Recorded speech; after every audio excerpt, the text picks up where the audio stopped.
Hi guys, nandito ako ngayon sa labas. Ihatid ko to kay RPD. Ayan, nung oras na 7:30. Ayan, so yung balanghoy. So gumawa ako ng balanghoy ngayon at ihatid ko kay RPD doon sa Paya-Lebar. So let's go guys. Ayan, samahan mo. Magbabas ako guys, magbabas. Ayan, so maghihintay ako ng bus dito. So bina guys. Tayo lang ako dito maghihintay habang may dumaan na bus, yung paparahin natin. Walang tagal, parang wala na yatang bus sa dadaan. May bus na nga na parating guys, sakay na tayo dyan sa 93. Yeah, 93. Sakay na tayo. Let's go! Sakay na tayo ng bus.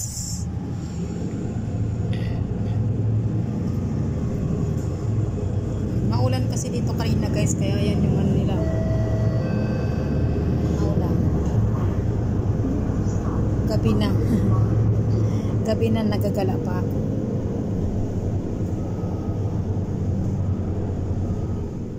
Walang kapak.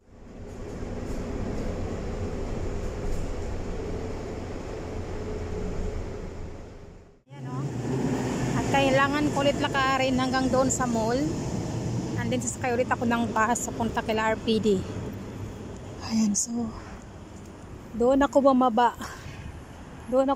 Oh, sa ano. Tapos naglakad ako papunta rito. Kasi walang diretsong bus papunta dito sa Paya-Lebar. Kailangan sumakay ka ng train, guys. So, isang station lang naman.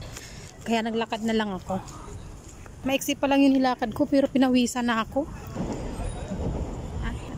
Ito na nga ang Singpost guys. Andin na yan yung Paya-Lebar shopping mall. And then sa tapat niyan is ang PLQ. Daming tao dito.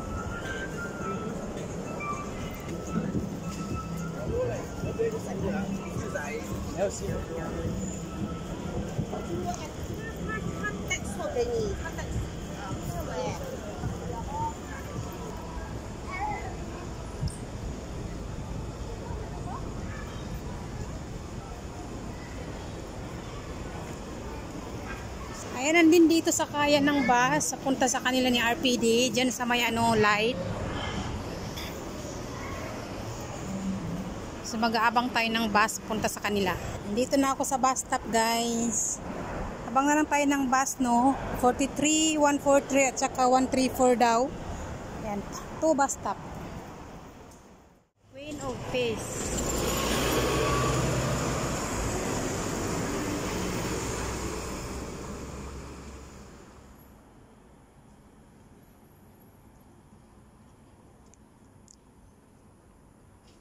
Si RPD na ba yan?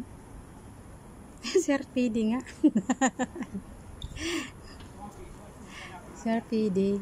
Hindi niya alam, binibidyohan ko siya.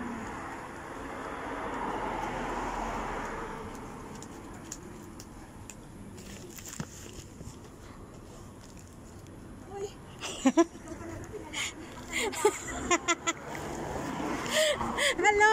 Hello. Hello.